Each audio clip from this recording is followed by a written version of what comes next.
Hi, Jonathan here, talking about the Woolsey fire, and this is going to be a little something on some fire prevention ideas and the dangers of upslope and upslope fires, and how I feel it played a very big role in the Point Dume fires and in the Malibu Park area fires. You see behind me over my right-hand shoulder a ridge. It's a ridge line.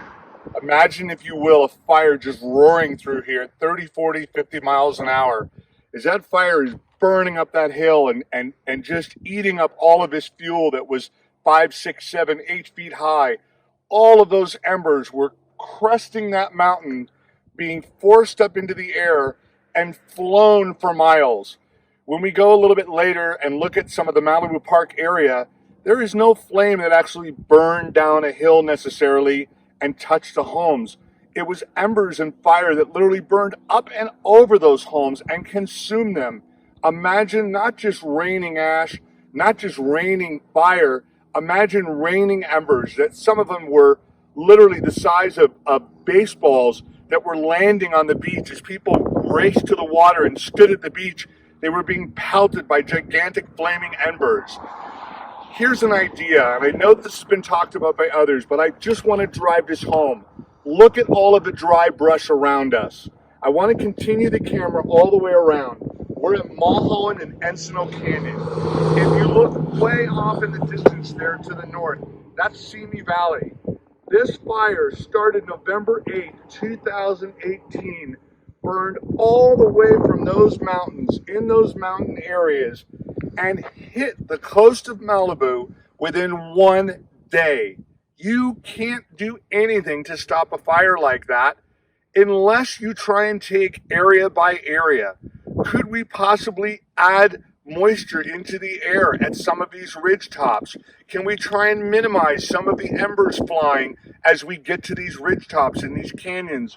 You'll look down below here, you'll see a canyon. Fire just raced down through this canyon. It's pushed through these canyons. Point Dume, as we get into the Point Dume area, the fire came over the hill. The embers landed. They landed into the canyons, and the fire just raced down the center of the canyons, almost like a funnel. What if we were able to top these ridge tops across the ridges with temporary irrigation? Impact sprinkler heads, rainbirds, heads that are put in just like they do in the fields, in the agricultural fields. This is something that could easily be done, that it would at least be one opportunity to make a difference. Do we know it's going to work for sure? Not necessarily. Just to my right, over this ridge line, is an area called Calamingos Ranch. And something happened at Calamingos Ranch that very few people talk about. They had a sprinkler system designed exactly like that. That was all at the heights of the trees. Every single foot of ground around that ranch burned. They saved that ranch because of that sprinkler system. So you can't say it doesn't work. We know that it works. Why aren't we looking at some other possibilities rather than relying on firemen to have to come down with a hose or a helicopter in a windy event and try and stop a fire from racing through these canyons and hitting that ridgetop?